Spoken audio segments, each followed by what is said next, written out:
Hey, what's up, everybody? It's your girl, P. Koffe Brown, in the building tonight, and we got a dope conversation coming up for you tonight. The fellas are in the building once again, doing what they do to share with us about narcissism. So listen, honey, lean in, tune in, tap in, so that we can have this dope conversation with these phenomenal guys as they share with us about dealing with narcissism. We're going to come to some conclusions tonight, some resolves, get you guys some wisdom on how to address this particular issue that's going on in the atmosphere right now. As you're coming in, make sure you like, make sure you share, make sure you spread this wealth so others can come in and learn more about narcissism from a relationship perspective. We got Jay Thibodeau in the building. We got Taylor Made in the building and Jason Williams in the building on tonight. Welcome in, fellas. What's good, everybody?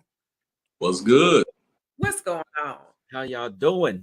Taylor, what it is? What it do? What's up, Taylor? Look, I'm telling you, I am so excited. I've been talking about this conversation for about 2 years now, and I'm ready to jump in because you know what? We're going to say some stuff on here that's going to blow some people's mind because people don't want to hear the truth. But we're going to tell the truth today. We're going to change that. Tell the truth up in here today. That's what we're going to do. We're going to tell the truth up in here today. So, one thing that I was really thinking about, we're going to get right into it. Y'all know who these people are. You know who these amazing men are. You've seen them. You know them. You love them. You like them. So you know what's up. Guys, make sure you're spreading the wealth on all of your platforms on tonight so everybody can come on into the conversation tonight. Y'all go ahead and spread the love on your personal pages so your folks can come on into the conversation. We need to get these numbers all the way up as we dive into this conversation on tonight. But while we do that and the fellas are sharing, I don't see y'all sharing. I don't see nobody moving. I don't see nobody shaking. What's up, guys? I'm sharing this on multiple platforms. Jason, you sharing? I will using my phone, so I can't do it at the same time. I don't know how to, at least. It's gonna get shared. Leonard? Hey, Leonard. Hi, I'm attempting to. Can you hear me? I can hear you good. Okay. I had to move from my skiff to come out and play a little bit, so I will do that. Thank you, love.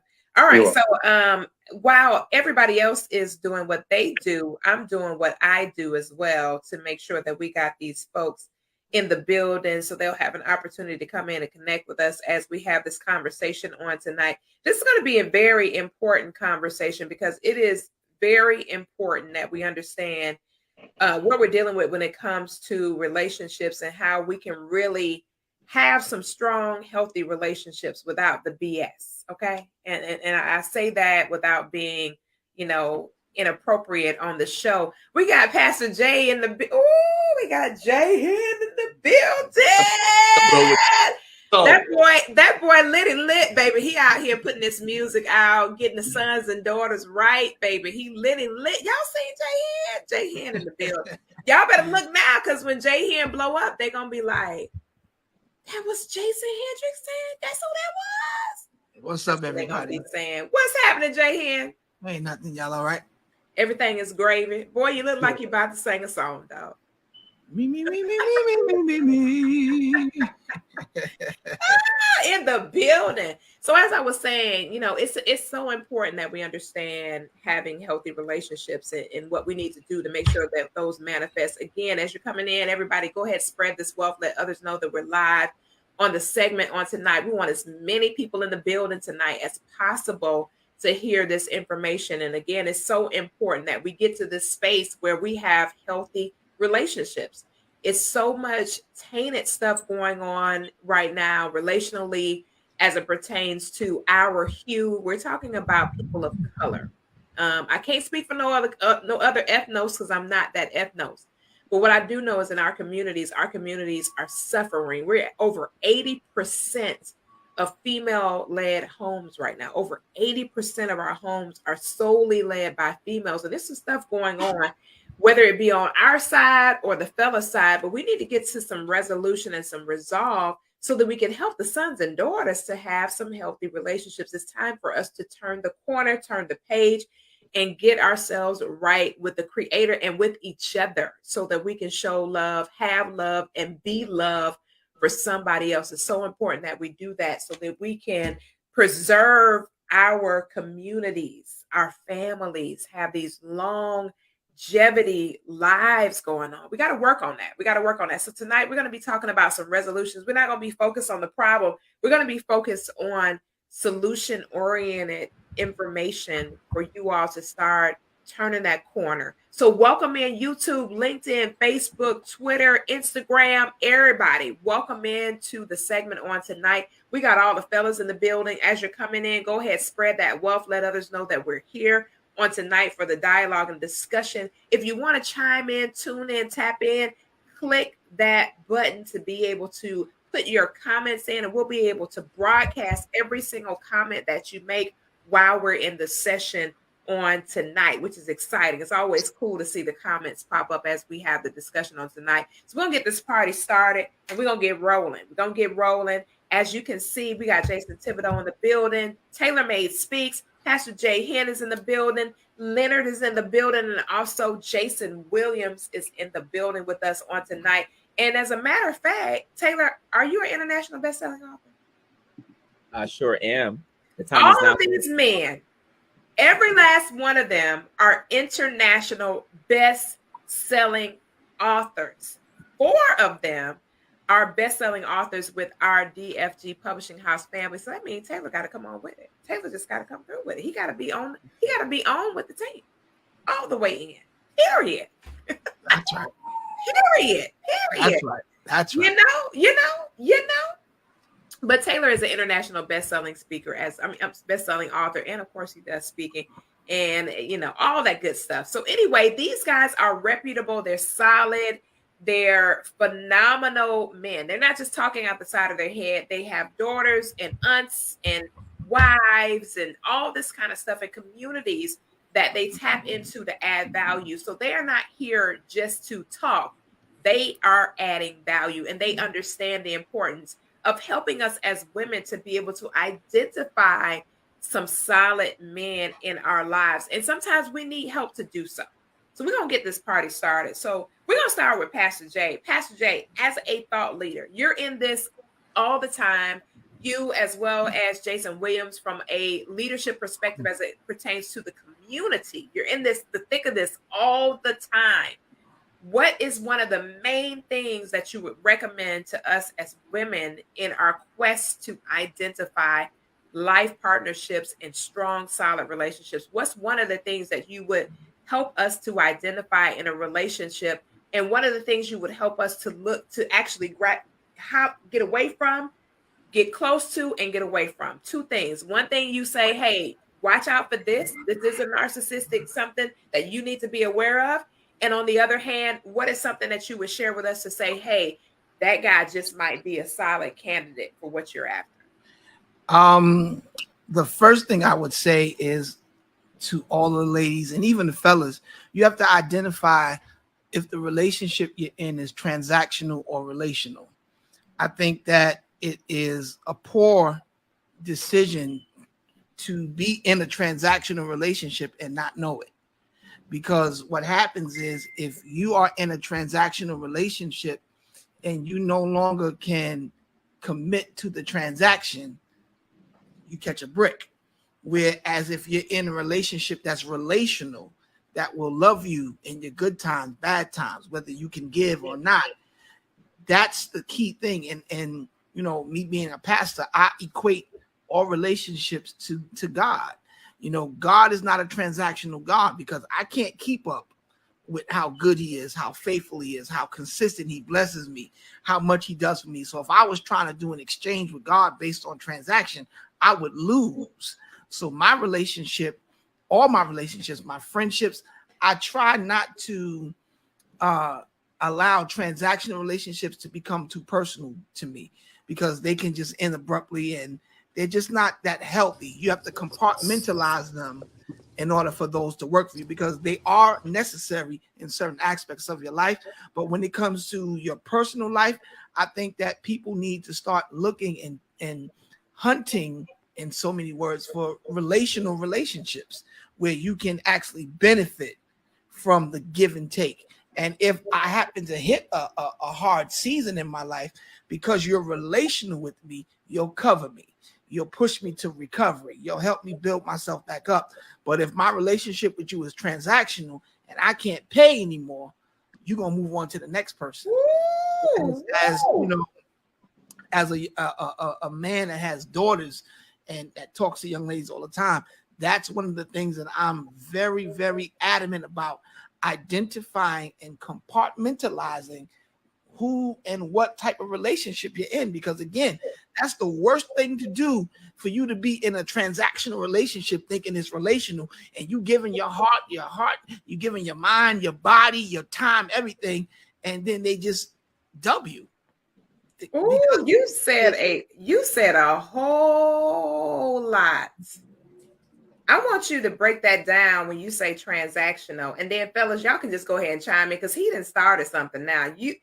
Transactional is the same thing if you go into a store. Okay. You don't go into a store and take a bottle of aspirin off the counter without committing a transaction. It doesn't matter how pretty the owner of the store thinks you are, how nice you make him feel. You're not getting that unless you pay for it.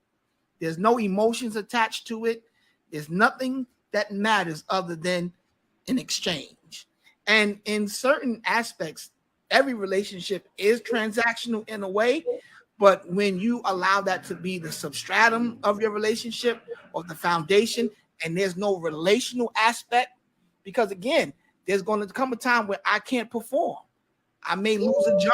I may, get into a car accident and I can't perform sexually anymore.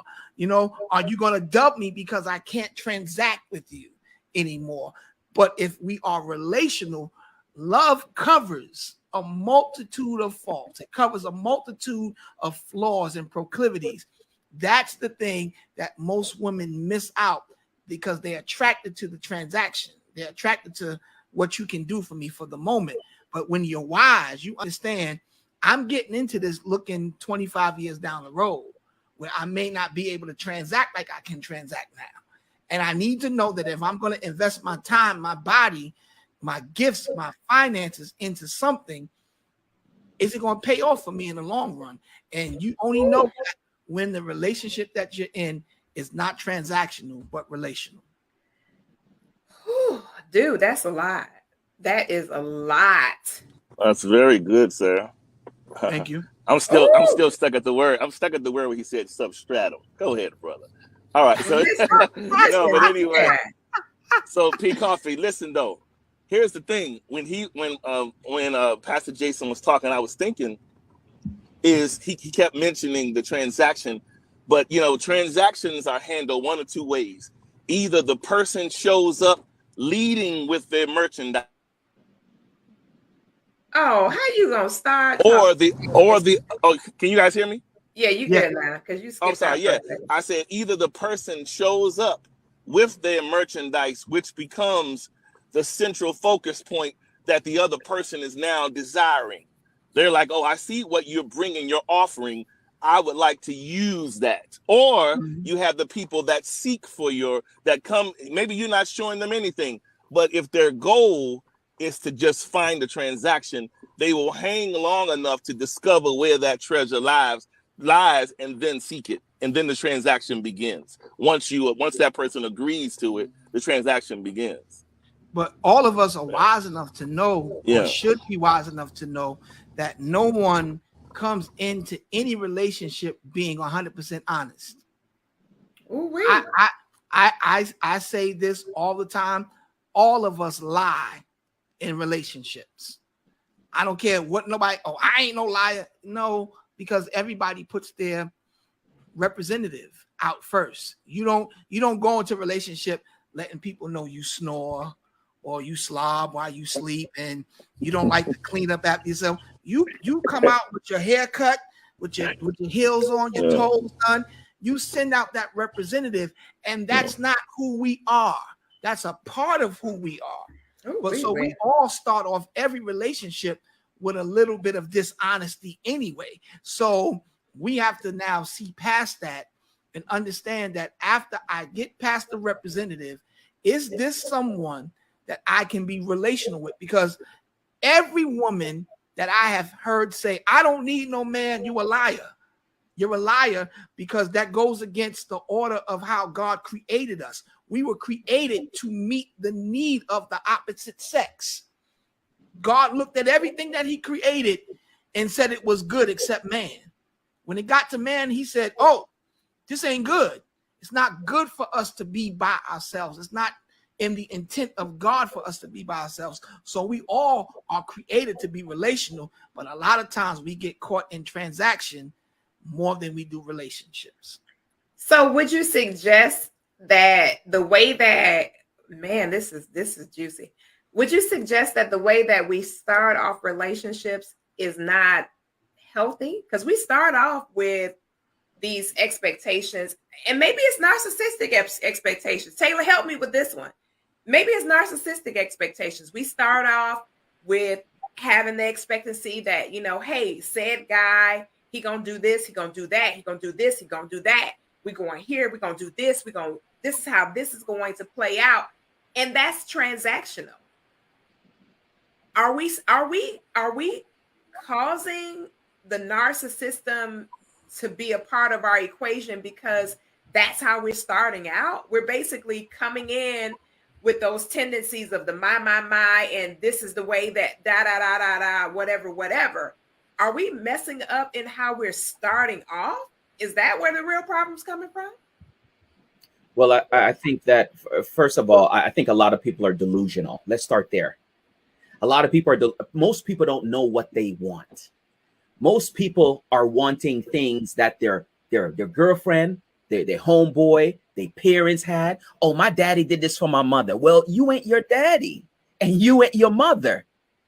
You're you. What do you want? I get it. We have role models, we have leaders, we have people that we look up to.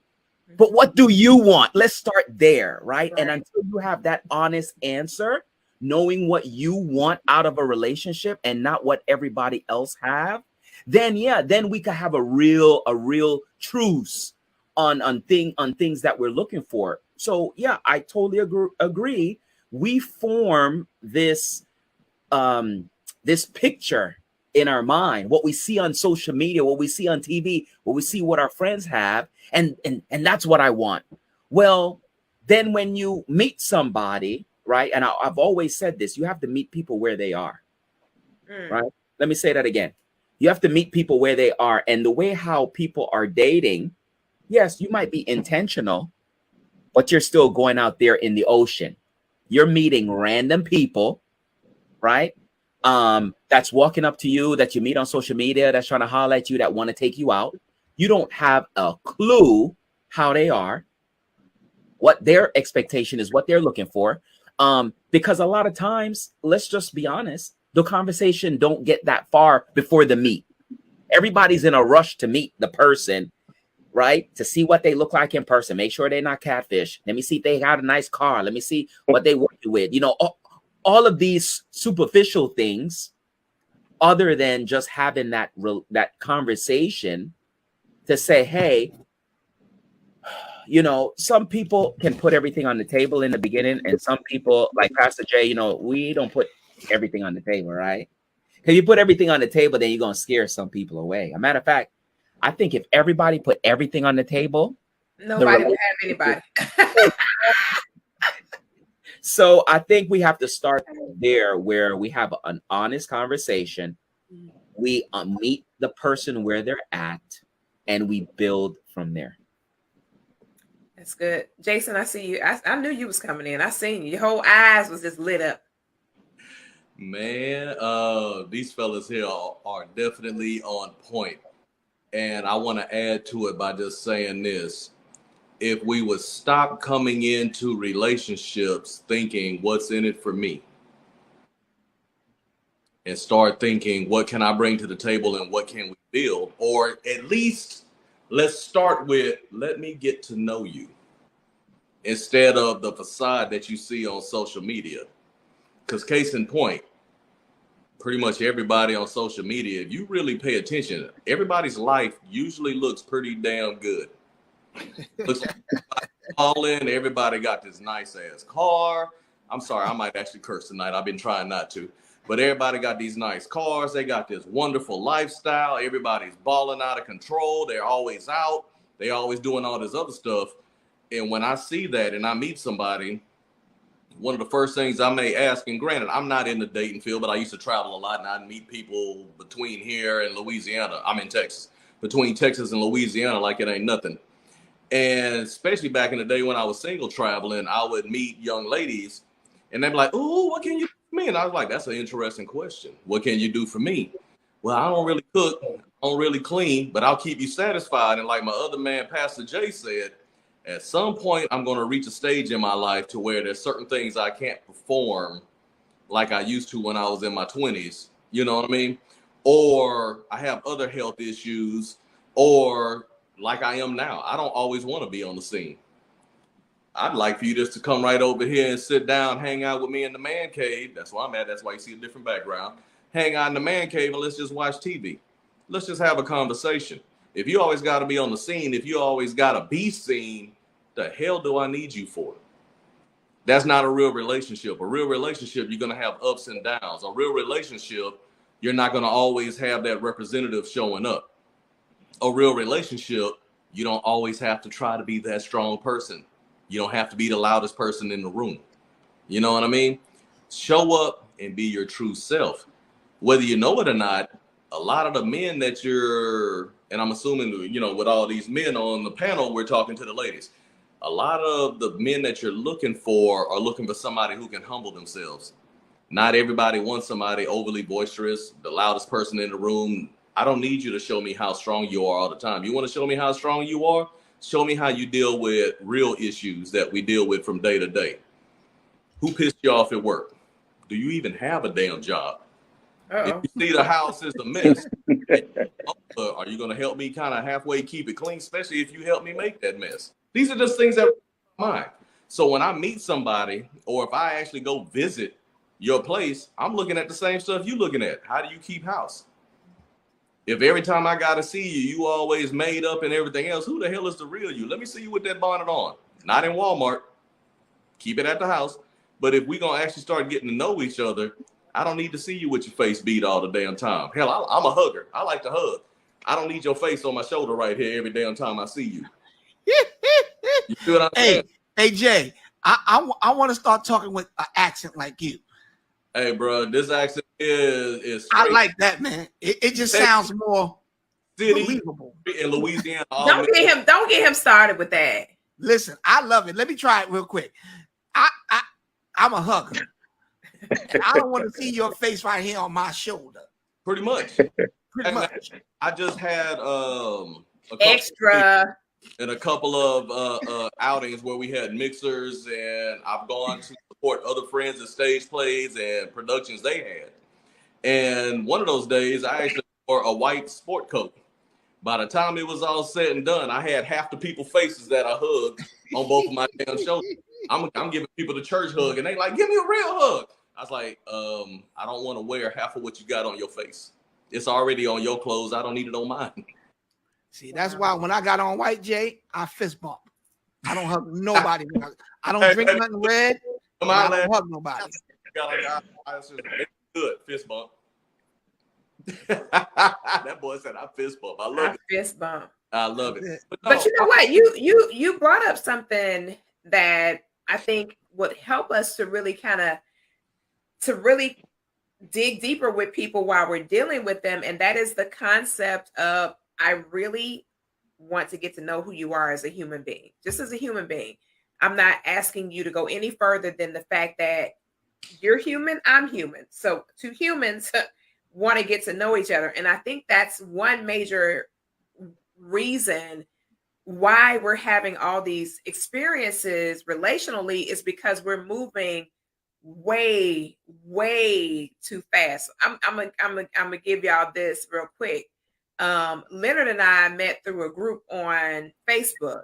Probably Leonard, 3 years ago, maybe? Yep, that's correct. Yeah, 3 years ago, we met on this group in Facebook, and we started conversing back and forth. And I think it was probably maybe 5 months if not longer than that, before we took the conversation that we were having off of social media. But it was a long period of time where we were connecting and communicating and just kind of talking about life or whatever. It never got weird and strange, and we never had any kind of weird, nasty, kind of derogatory type conversations. It was all holistic communication. And then from there, we built a real strong, solid friendship. Here it is 3 days later. We've done collaborations together and certain other things that we do together as well.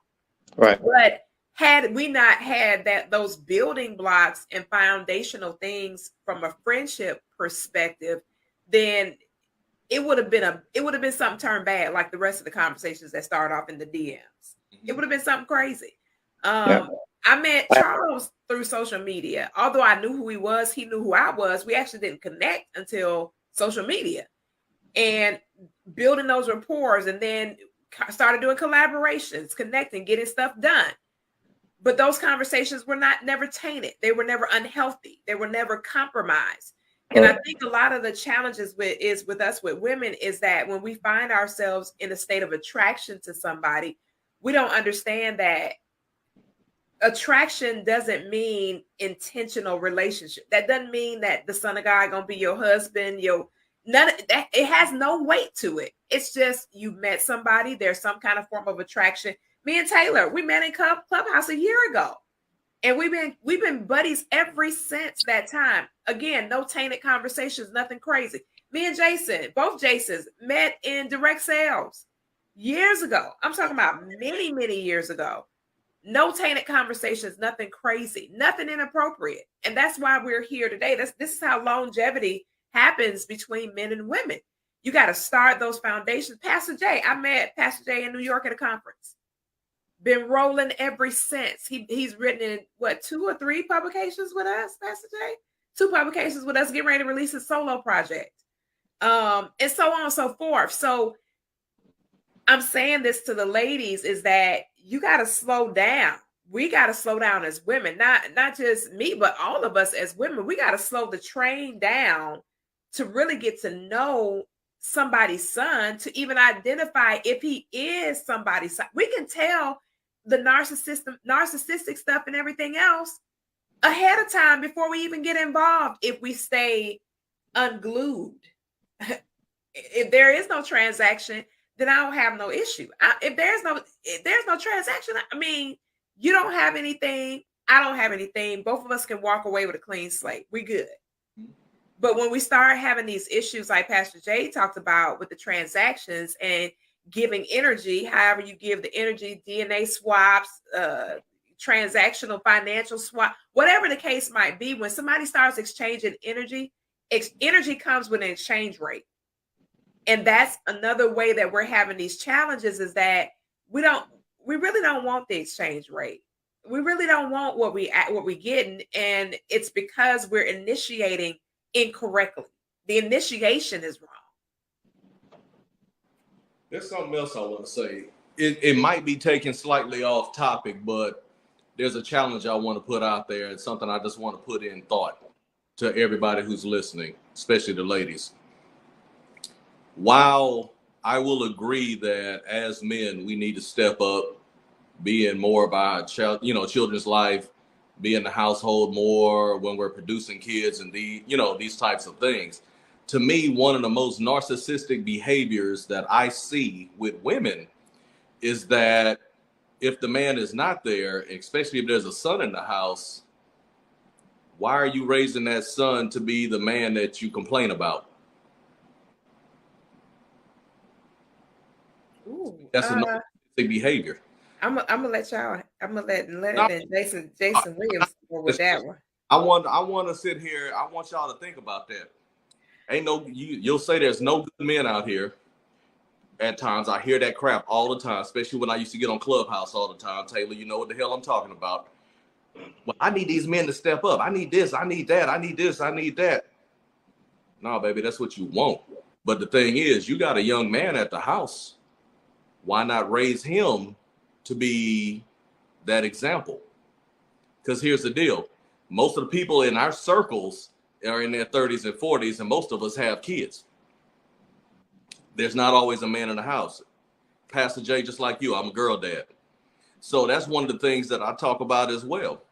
It's like whenever you do have a kid, if that dude decide to be sorry and everything else, are you going to raise that kid to be sorry? Or are you going to raise that kid to step the hell up? To me, narcissistic behavior doesn't have to necessarily be the loud, rude person that most of us come to think of when we think of narcissism. You know what I mean? It don't always have to be the asshole that you see out and about that's showing out or whatever the case may be.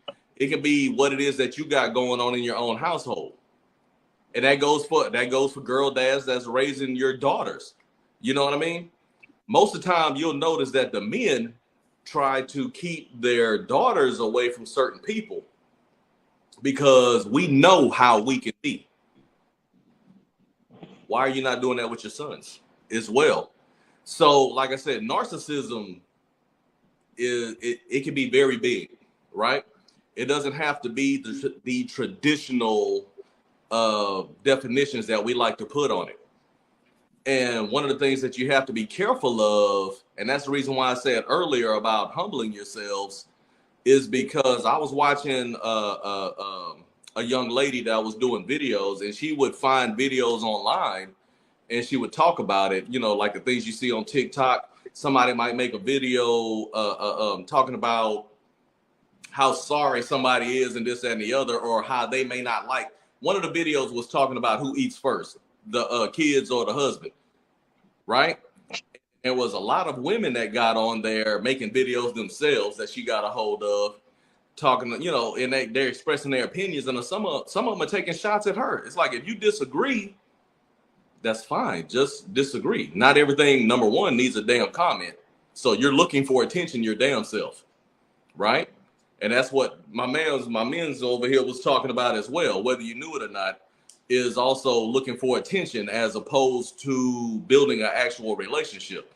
That's also what I was talking about. If you got to always be on the scene, then you're looking for attention and you're running from something or running from something. You see what I mean? So for one, when it comes to this narcissistic behavior and the things that you're attracted to, really what I'm getting at is look within first. Look within. You know, like I said last week, Cat Williams said it best. If all you keep finding is certain types of men, then it's you. If you over 30 years old still talking about all men ain't crap, it's you. It's the type of guys that you're attracted to and what it is that you're going after. We have to look within first. That goes for the men on this platform, the men in the world, but it also goes towards the ladies. Right now, we're talking towards the ladies. If that stung you, good. I don't necessarily need to be your friend. I got enough of them, trust me. But the thing is that, and Koffe, I know the reason why we have this platform and the reason you started this platform is to grow people. That's most, you know, a lot of times people, that's what they say they're getting on Clubhouse to do. Well, let me help you grow and everything else. And then they get on there and they battle each other. Why does everything have to be a battle? We can disagree and still be adults. But if you keep having a whirlwind of relationships that keep turning out the same, and you keep finding yourself associating with and attracted to narcissistic men that you know aren't good for you, then you're chasing a lifestyle. You're not chasing a relationship. You want to be seen. You want what you think this person can provide for you and give you. How about you go into this relationship being genuine, just looking to meet a friend? Like Koffe said, I've known you for what, over 13, 14 years? Yeah, something like that. We're so close in terms of talking business and everything else that when we're in person and around other people, there's going on between me and her. Not a damn thing. That's their own insecurities. Look Jason, within. you got a vote over there or something, Jason Williams? That's just my 2 cents now. I mean, look within. Like I said, a lot of the answers that we're always looking for starts with who we look at in the mirror every morning. Very true. Go ahead, Jason Williams. Can we? I'm sorry. Go ahead, Jason. Go ahead, Charles. Oh no, I was just going to piggyback on what Jason has said, and I think that the elephant in the room that we often leave out, at least from my perspective, narcissism is, last I remember, it's not gender specific. And it seems like to me, I hear this word so much And it's often the echoes of a non-compliant relationship at the hand of the opposite sex. If the person doesn't comply with the way you feel the relationships should go, the person is a narcissist, they're toxic. And so it's like at the end of the day, like I said, if you're gonna look up the definition, look it up through and through and see where you yourself could possibly fall into it.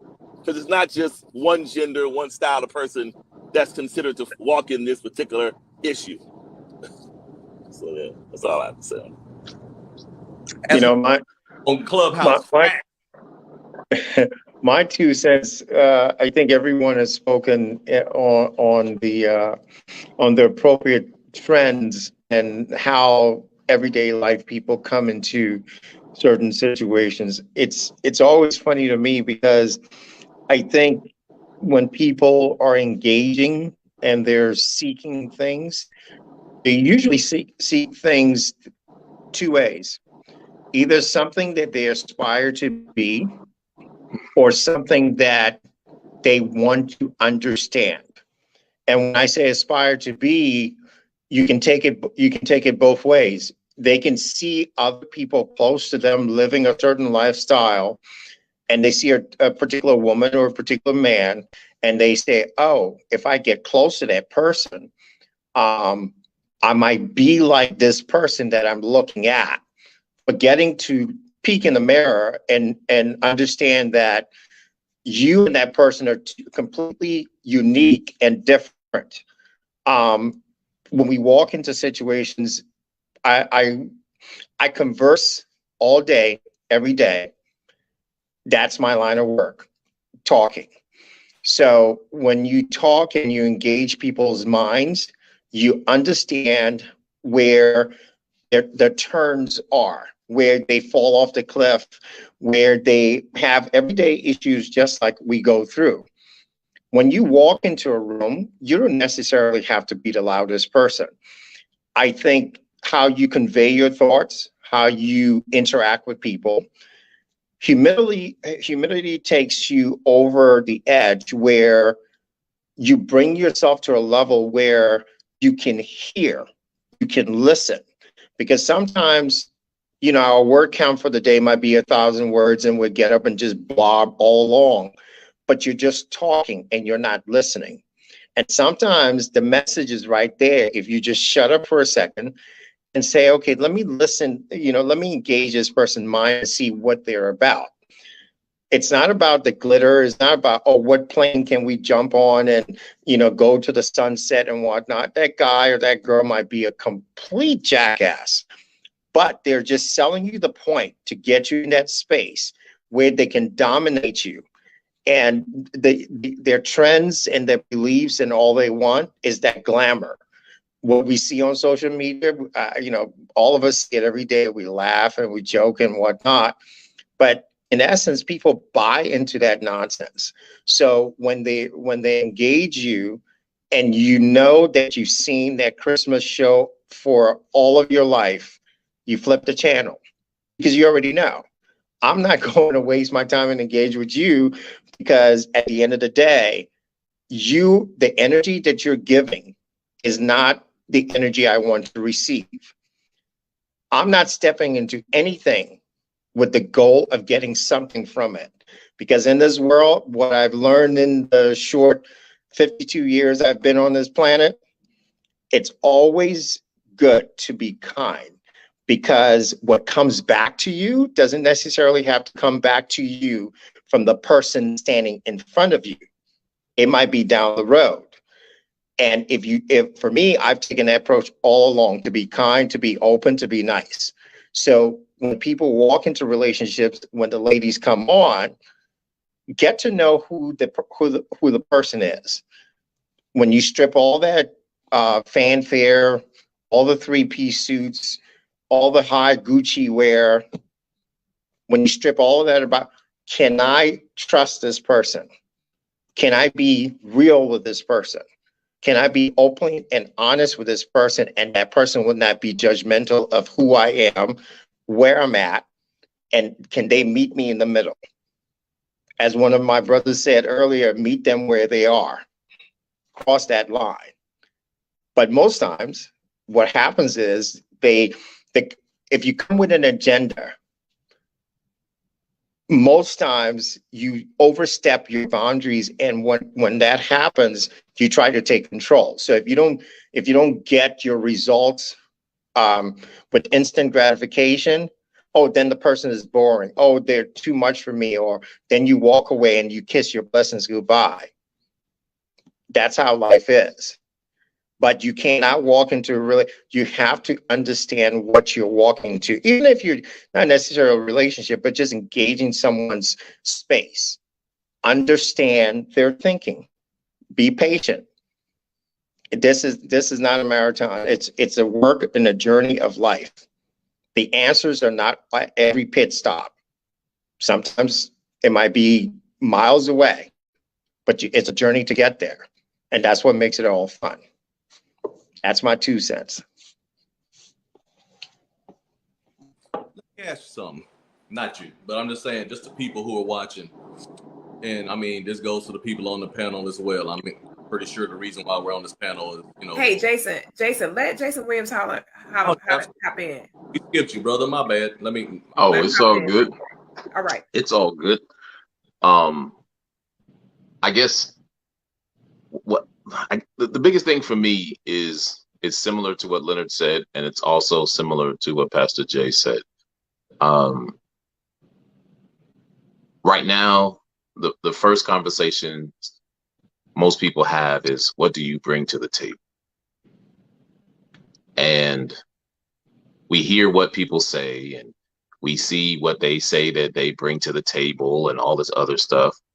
But the reality is, in a relationship, is there really a table? And I'm just throwing this out there, because in most relationships, people come in with preconceived notions as to what the other person is supposed to do and what the other person is supposed to be. But that's not real. Most of us in our 20s really didn't know who we wanted to be with. We thought we did. We had a good idea of what we felt like she should look like, or he should look like, what they should be, where they should be in life, and all this other stuff. But I'm similar to Leonard. With my time that on this planet, I found that a lot of what we need is not in what we want. A lot of those things that we need to help us to really be in a great relationship doesn't come in the package that you think it should come in. And now, not saying that it can't, but for most people, it doesn't come in the package that you're expecting. I'll say it that way. It comes in the package that God sends you. And when you see that package, I think a lot of us in our younger days, and I say that for me myself, we've probably missed our blessings because of the fact that we were looking for a certain type, or a certain, she had to be this, she had to be that, she had to have all of these things in line before I would even want to talk to her. Even though the girl that probably would have treated you like a king just didn't fit your mold at that time in life. So a lot of times when we start these conversations with agendas, and we say, okay, my guy got to do this, my guy has to be like this, my guy has to be like that. That's cool. I understand everybody having a list, having certain levels of expectations. I have no problems with that. But the reality is, a lot of your expectations sometimes you're accepting as verbal and not actual. If I tell you, yeah, I do this, yeah, I do that, but you find out 2 years later, I really don't, then what? I was able to hide that for 2 years, and now you thinking I'm this, I'm this dude, and I'm like, no, not really. I'm really not that dude. I've seen that way more often than, matter of fact, I was in a counseling session with some people, and it was just funny because I wasn't the counselor, but I was just in the session, and the counselor said to them, had you guys talked about this before? And they were like, yeah, we talked about it. We talked about it. Yeah. We talked about it. I know we talked about it. And he ended up saying, well, basically, one of you just felt like telling more of the truth than the other, clearly. Because if you're at different points now and you talked about this in the beginning, then in the beginning, someone was just talking just to be able to say, yeah, I agree with you, when they really didn't. And that happens more often than not, especially if they feel like, well, I can either change to be that person that this person needs, or that person is going to change to be what I need them to be. I've told plenty of women, especially in counseling, that stop looking for potential. Stop looking at potential. Because if he never sees potential, potential will never come. Stop looking for the person that, well, they look like if they do this, and this, they'll be perfect. Yeah, they look like that. But if they don't ever see what you see, they'll never see it. And they'll never be it. And you'll be frustrated years down the road because you were like, oh, I tried to push you in the right direction, but you didn't ever want to. Right, because that wasn't me. That was your thoughts for me. And when you start thinking for me, that's when the problems come in. Or when you start accepting things about me because you think you can change that, that's where problems come in. Stop trying to make a relationship and let the relationship be whatever it is and accept it for that. Because sometimes it's gonna start off wonderful. It's gonna be God's gift. And 6 months later, you're gonna feel like the devil crept in and try to kill all your stuff. Oh, wait. Charles, you look like you got something you want to say. No, I was just basking in what the brother said. That was very profound, sir. Good stuff. Yeah. Go ahead, Thibodeau. Thibodeau's over there. You all right, Jason? Oh man, I'm over here Stogie and enjoying this conversation. Listen here. So yeah, that Stogie starting to kick in. I'm trying to keep myself rated at least mostly PG. But no, one of the things I like to philosophize or whatever. I don't know the damn word. You know what I'm saying. But what I was going to say earlier is what I like to ask people: who were you before social media? Who were you before social media? Who are you outside of social media? It's funny because I mentioned meeting people who would ask me, what do I bring to the table? You just heard Jason Williams talk about that. It always tickled me that if I was in a social setting and somebody led with that, a lot of times I would look them dead in the eye and say, not a damn thing. I ain't crap. I don't bring nothing to the table. And I think all the times I've done that, probably over 100-something times, I think only one woman ever got up and left. I can tell you, I can just sit here and say, oh, what do you bring to the table? And what do you do for a living and everything else? Nothing. Get to know me. I've only, in my experience, have ever had one lady get up and walk the hell off, and that was a blessing. So if you're leading with that, my question is, what are you looking for? Like my man Jason Williams was just talking about. What are you looking for? What did you see across the room that led your ass to come sit next to me, us to have a 5-minute conversation? 5 minutes into this conversation, you asking me what the hell I bring to the table or what can I do for you? Not a damn thing outside of this conversation. Because chances are this conversation is probably about to end. At least my portion of it's probably about to end, right? Because that's what you led with. So to me, I'm thinking that you're after something. You know, what are you actually looking for in this relationship? Why does it have to be a relationship? Get to know me. We may realize that we need to be business partners and we don't need to be in any kind of personal relationship. We may realize that we can learn something from each other outside of what it is that you thought you saw. Like my man, I think it was Leonard was saying, you ain't got to be the loudest person in the room to get attention. If your posture, and I'm not talking about the way that you stand, if your posture is right and the way that you carry yourself, you'll still be the loudest person in the room when you walk in.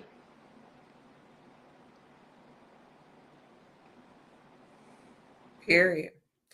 Taylor, what you thinking, Taylor?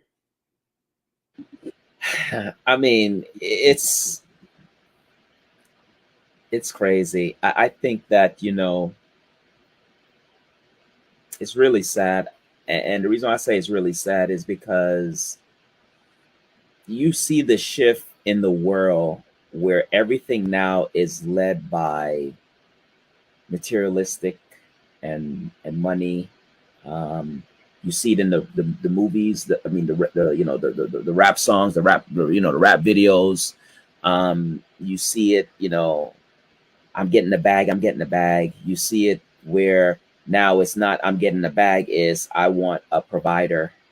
And now it position men to lead with money, because that's what the women want. And so you know, it's so funny. If a woman wants a wholesome man, then guess what? Men will be wholesome. Because women have something that we want. So we're gonna be whatever you want us to be. You want us to be the provider, then yeah, we're gonna lead with the money. Hey baby, you know, I'll take care of you. You don't need to do nothing, blah blah blah blah. Right? And we'll go above and beyond. We'll fake it. We'll connive. We'll do certain things to try to win you over, right? So I think that it is a two-way street. But I don't hear conversations of, I'm looking for somebody that's faithful. I hear those conversations, but those are not the first words that's being led. So when the first words that's being led is, what can you do for me? The defense now is, well, if I do for you, what you gonna do for me? Right? And that's what it is. Like, you know, I'm going to say this, and I'm going to be vulnerable. I'm going to be quiet. I met a woman online years ago. And I was like, man, you know, I'm hungry. She was like, I was like, I'm hungry. I wanted to go some IHOP. IHOP open late at night. It was like 1:30 in the morning.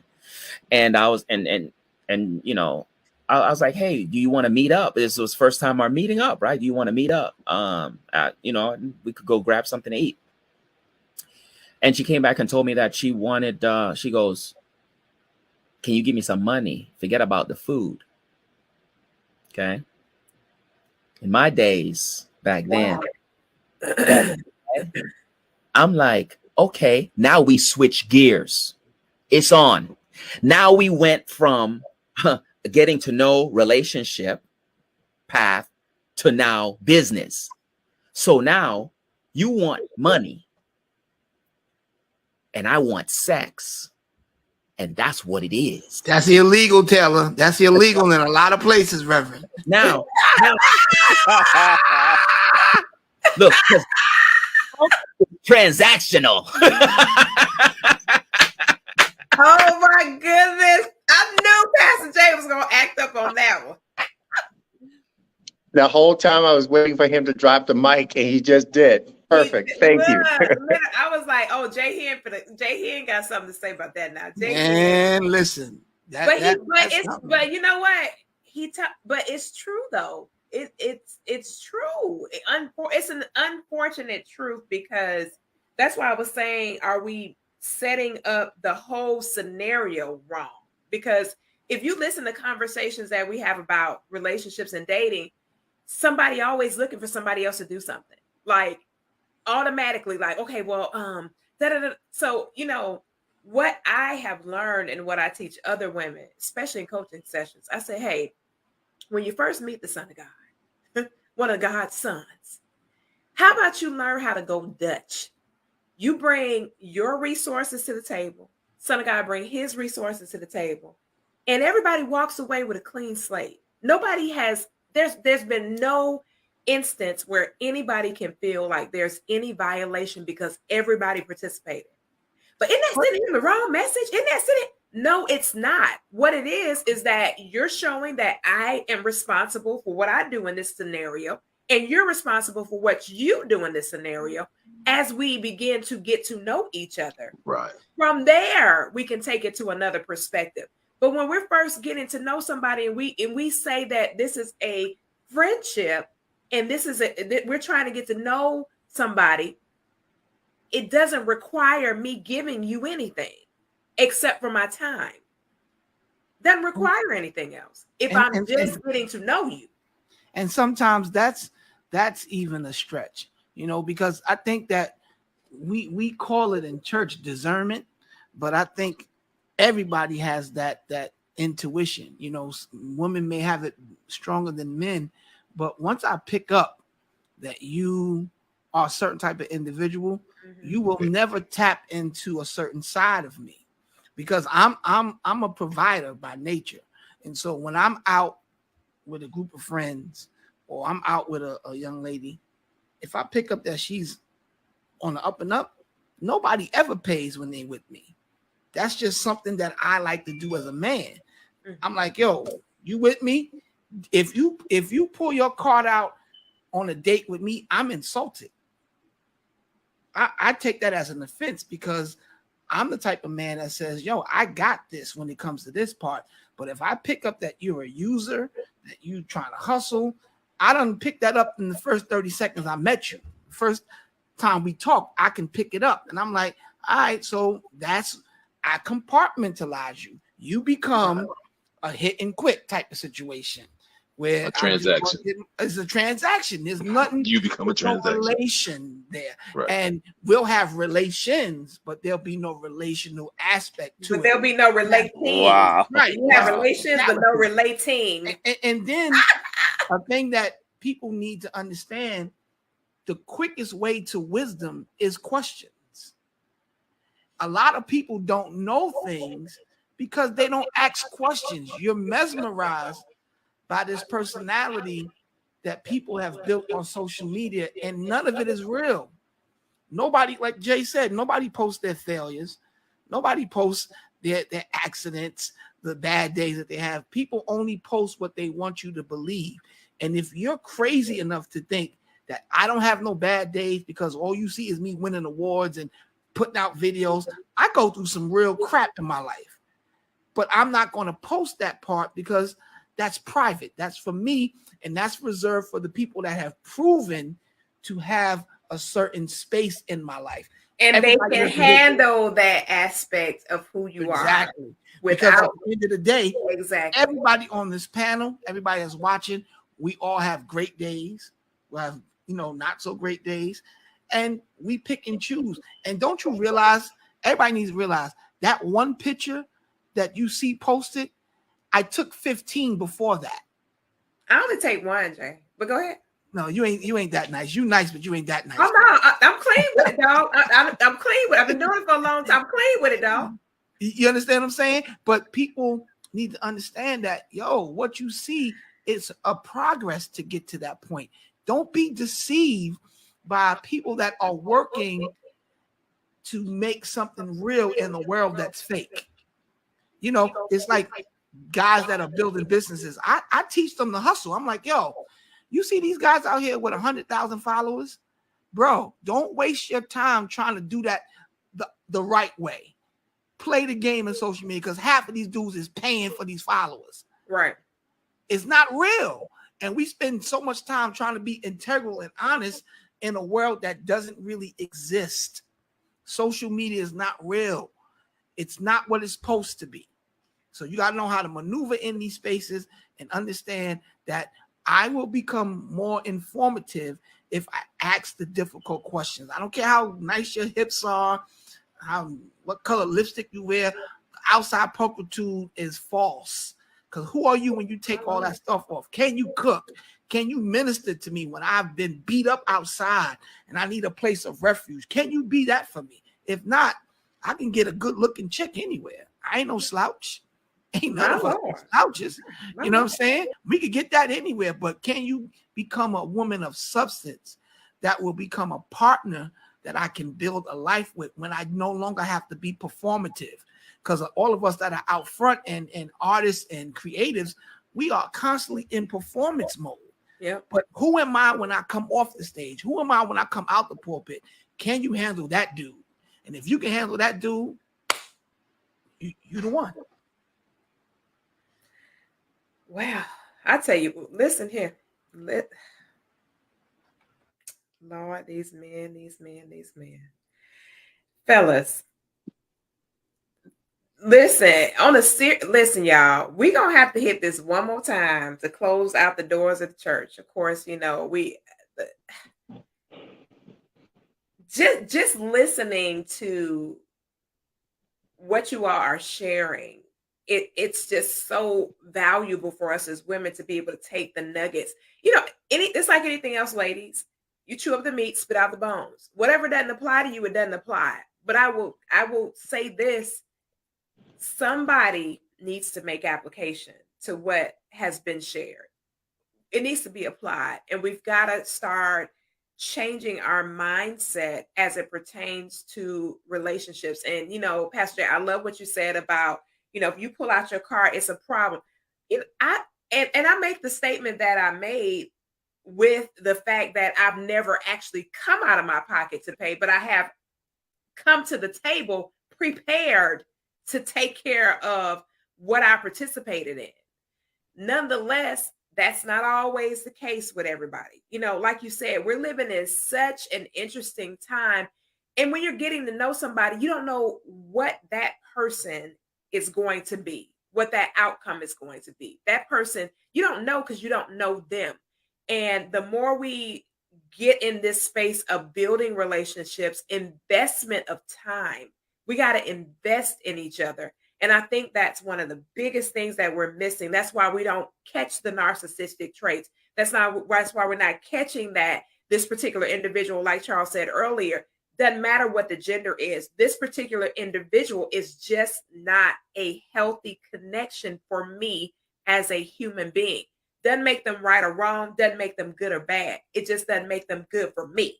And I think we're missing some of the biggest key elements in relationship building by not taking the time to invest and get to know each other. So important, so very important. Guys, as we get ready to head out for tonight, I know Jason Williams had another obligation, but as we get ready to head out for tonight, is there anything else as we close out that you guys just want to go ahead and throw out there real quick as we get ready to turn the corner and shut down for the night? Yeah, real fast. When you was talking about the table, some people was talking about the table. I think we should have a well. I think it should be deep. I think it should be really deep. And I don't think that you should be able to get to anything until it reached the top. And that's the getting to know phase. That's the building, right? Yeah. Because you bring it to the table, you know, you might put a little more, and I might have, and I just swoop up whatever is there, and I'm out, right? But that's just what I thought that came to my mind. Go ahead, Jason, and I know Leonard wanted to say something too. No, go ahead, Leonard. Go handle your business, bro. No, in short, I always walk away with this simple thought: always be kind, always keep an open mind, and always listen. Trust your instincts, and just learn, because you might not have all the answers, but at the end of the day, you know, what you see that's glitz and glamour when you look in the mirror, if you have to do cartwheels to get to it, maybe that's not for you. So just, you know, make sure that you're open and your real self as much as you can be when you walk into that space. You don't have to be loud. You just have to be you. That's it. Love it. Go ahead, Jason. One of the things, and I would recommend this to anybody, male, female, not gender specific. One of the things that I would say is, and you heard it mentioned several times, Taylor being one of the last ones, is if you're really looking for a relationship, be very wary about what you say, because depending on what you lead with, if you're looking for a real relationship, it is not hard to make what could be real into a transactional relationship. Be wary of what it is that you're leading with if you're really looking for love. If you're just looking for what you can get, you're going to get what you can get, and both of y'all are going to move on, and you're going to continue in that spiral of not being in any kind of real relationship. Be careful about what you do and say, because depending on who you're dealing with, you can turn that into a transactional relationship very quickly. I love it. Go ahead, Charles. I just wanted to say, substance is never found within a transaction. It is discovered, which confirms what we're saying about you have to put the time in to legit get to know someone. Exchanges are just that. They're transactional in their experiences at best. But if you're trying to really get someone, do the fact finding, do the honest communicating, do the lead. I know we always have said this stigma of leading with your best foot forward, but I say put your honest presence forward and try to that way you have a better chance at drawing a more decent presence in return. But if you're leading with what you know you don't want to continue with, you're setting yourself up for a big mishap within a relationship. And so I think most of us, if we stop the transacting and just take things more serious, we'll come off to be better folks. And then last thing I want to say is you'll never come through the front door with the proper key if you're dating in reverse, coming in the back door. That's what we do today. We date through reverse. We do everything first and then expect the person, after we've gave what we given, to now turn around, respect me, date me, do all these things. You got to come the right way to get the right response. That's it. I love it. Pastor Jay. You attract what you respect. Life is a round table. And if that seed is what you sow, remember that in due time, it will grow. So be careful of the things that you do, because it's coming back to you. Facts, all facts. Well, y'all heard it. You heard it. This has been a phenomenal discussion. And as Taylor Made so eloquently said it with the number 3 up in the air, we got to hit this one more time to close out this series about narcissism. We'll get you guys the information on the date and the time that we'll be sharing that with the fellas, and definitely connecting with them for one more round of how we're dealing with narcissism and working on ourselves in the process, not just talking about the opposite gender, but looking at that self-reflection in the mirror and identifying what we need to do to become the person that we really want to experience relationally. That being said, good night, everybody. Grace, peace, and blessings. We'll see you all again on the next edition of The Hot Seat. Good night, everybody.